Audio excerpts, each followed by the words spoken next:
Congress party ఈ రాష్ట్రంలో ఇచ్చినటువంటి హామీలని అమలు చేయడంలో వైఫల్యం చెందింది. వైఫల్యం చెందినమని వాళ్ళకు ఉన్నటువంటి ఇంటెలిజెన్స్ వ్యవస్థ ద్వారానే ధృవీకరించుకున్నారు.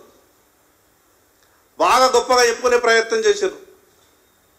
మేము పథకాలు తీసుకొచ్చినాం, ఇక రేపటి నుంచి అమలు చేయబోతున్నాం, ఎవరి సెల్ ఫోన్లో చూసినా కూడా టకా టకా టకా టకా మెసేజ్లు వస్తాయని, ఎవరికి ఇల్లు కావాలన్నా ఇల్లు ఇచ్చేస్తామని, రేషన్ కార్డు దరఖాస్తు పెట్టుకుంటే చేతుల రేషన్ కార్డులు పెడతామని, కూలీలకు డబ్బులు ఇస్తామని చాలా గొప్పగా ప్రచారం చేసే ప్రయత్నం చేశారు. గ్రామ సభలు కూడా పెట్టుకున్నారు. తిరిగి పథకం మండలానికి ఒక గ్రామం సెలెక్ట్ చేసుకున్నారు. మిగతా ప్రజలంతా తిరగబడతారేమో, ఎక్కడికక్కడ ప్రజలు చర్చించుకుంటున్నారు. ఏమో అమలు చేస్తామన్నారు కదా, నాకు రాలేదు మెసేజ్ అంటే నాకు రాలేదని ఎక్కడికక్కడ జనం మాట్లాడుకుంటారు. దీని జరుగుతున్నటువంటి చర్చనంతా కూడా పక్కదారి పట్టియాల.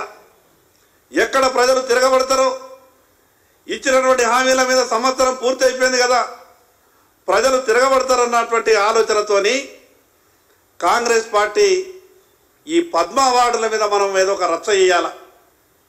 దానిలో భాగంగానే ఈరోజు కాంగ్రెస్ పార్టీ నాయకులు మాట్లాడుతున్నటువంటి తీరు. గతంలో కాంగ్రెస్ పార్టీ కేంద్రంలో అధికారంలో ఉన్నప్పుడు గాంధీ కుటుంబానికి, సోనియా గాంధీ గారి కుటుంబానికి ఎవరైతే లాయల్గా ఉంటారో వాళ్ళ సిఫారసు మేరకే, అనుకున్నటువంటి వాళ్ళ మనుషులకే గతంలో పద్మ అవార్డులు అనేవి ఉంటుండే.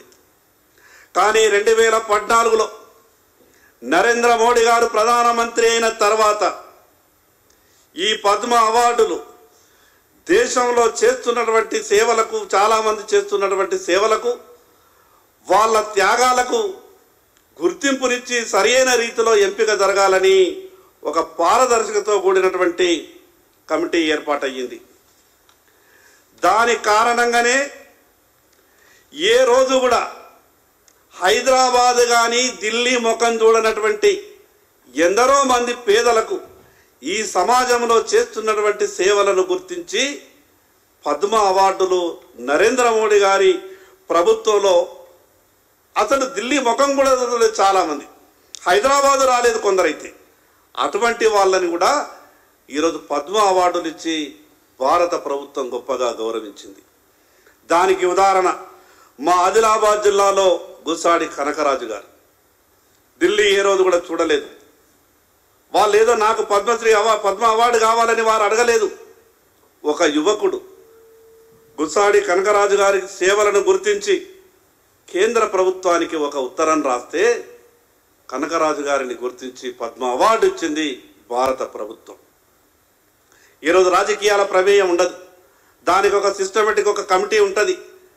ఆ రకంగా జరుగుతున్నటువంటి ఒక విషయాన్ని రాజకీయంగా ఏదో చర్చ చేయాలా, రచ్చ చేయాలా, దాని ద్వారా ఏదన్నా కొంత కాంగ్రెస్ ప్రభుత్వం మీద ఉన్నటువంటి వ్యతిరేకతను పక్కదారి పట్టించాలన్న ఆలోచనతోనే ఈరోజు కాంగ్రెస్ పార్టీ నాయకులు మాట్లాడేటటువంటి ప్రయత్నం చేస్తున్నారు. వనజీవి రామయ్య, మొగిలయ్య గారు, విఠలాచార్య గారు, ఎక్క యాదగిరి గారు, కుసాడి కనకరాజు గారు, కొనకూరి ఇసాక్ గారు, చిందు యక్షగానం, గడ్డం సమ్మయ్య గారు, కెతావత్ సోమలాల్ గారు, దాసరి కొండప్ప గారు, వీరెవరో రాజకీయ పలుకుబడి ఉన్నటువంటి వ్యక్తులు కాదు. సామాన్యమైనటువంటి వ్యక్తులను అనేక రకాలుగా ఉన్నటువంటి సమాచారం ద్వారా ఇటువంటి గొప్ప వ్యక్తులను పద్మ అవార్డు ద్వారా భారత ప్రభుత్వం సన్మానించింది. పదే పదే కాంగ్రెస్ పార్టీ నాయకులు మాట్లాడే ప్రయత్నం చేస్తారు. మేము పంపినాం కదా, మీరు ఎందుకు ఇవ్వలేదు అంటే, ఈ రాష్ట్ర ప్రభుత్వం 50 పేర్లు పంపితే 50 పేర్లను కమిటీ సెలెక్ట్ చేస్తుందా?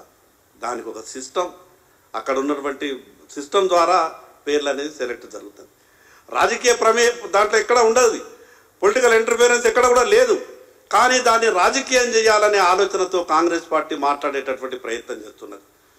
ఈ సందర్భంగా కాంగ్రెస్ ప్రభుత్వానికి, కాంగ్రెస్ పార్టీ నాయకులకు ఒక విషయం చెప్పదలుచుకున్నాం.